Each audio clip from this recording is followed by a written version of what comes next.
Hello, everybody. This is Linda Martin, and we're back with another Safety Bytes sponsored by Mariner Gulf. And I'm here with James Junkin. Hi, James. Hey, how's it going, Linda?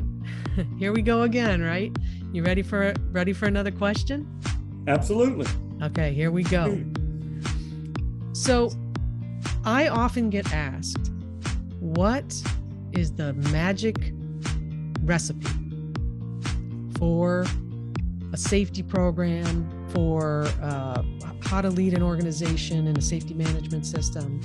And I'm wondering, is there some magic mix that everybody should have in order to have a great safety program with no accidents, illnesses, injuries, leading towards zero, etc.?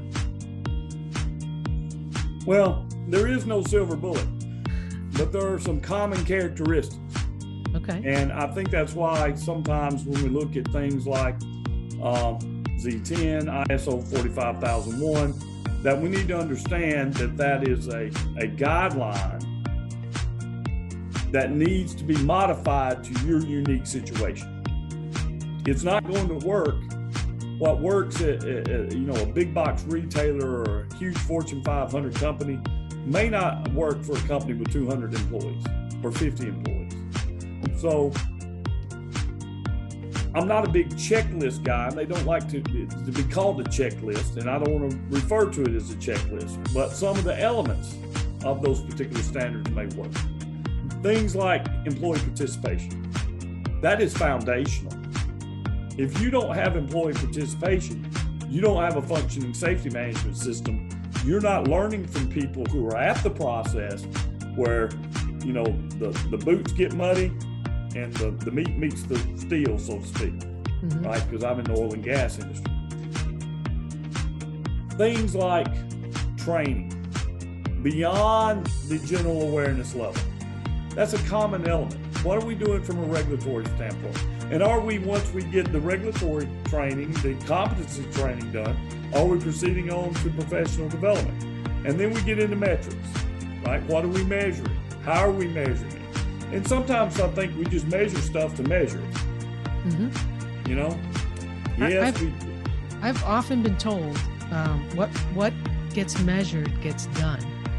And I mean, I'm kind of with you there, right? I mean, why are we always measuring stuff that we can't measure, right? I mean, right. like observations or instincts or communication or engagement. Or influencers. Right. We act like work gets done in a microscope. Or that even in system safety, and I'm a system safety guy, but we plan the work and we act like the work always goes as planned, right? And the human being, the operational deviations in that we can't account for. And we get really frustrated. I planned this, it's supposed to work like this. And, engineers, you know what I mean? Yep. So they get real frustrated, right? So yes, we can control hazards in the design phase of the work. One of my favorite quotes from Manuel, and I get that. But there has to be some sort of allowances for understanding the human element.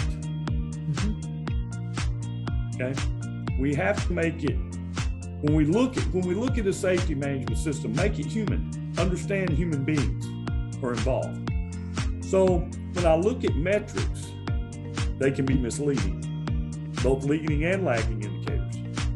Yes, you did training. Okay, I got this great training matrix. Everybody showed it to me. You've done training, you got documentation, you got rosters. 100% of 100 people did it. Absolutely. But was it effective? Right.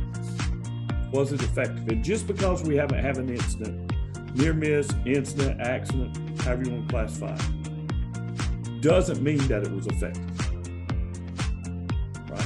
Right. So I think the other key component of a successful safety management system or safety program is communication between the frontline workers to the decision makers in the company.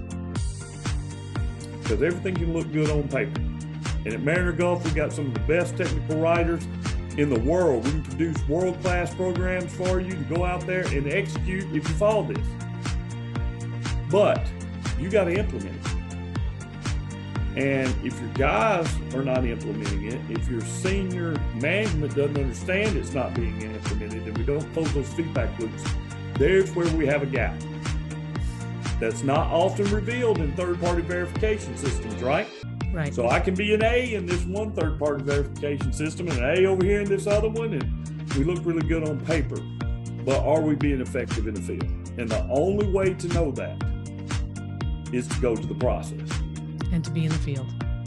Go to the process, go to the field, talk to the workers, observe their activities, understand what their challenges are and the influencers that are on them. Production pressure is an influencer. We're fixing to move in the summer months. You don't think heat's an influencer? Right. Go work in South Texas. You'll find out that heat's an influencer, right? Problems at home. Problems on the job. Problems with my boss. They don't understand. All these are influences that can impact a worker's decision-making ability. Totally agree. I mean, I go back to that, what gets measured gets done. And I like to flip it around and say, let's look at what gets done and then measure it. Then measure it. Right. Because, or let's look at what gets done and then provide a benchmark in order to measure it, which is more appropriate. So this has been another Safety Bytes, sponsored by Mariner Gulf.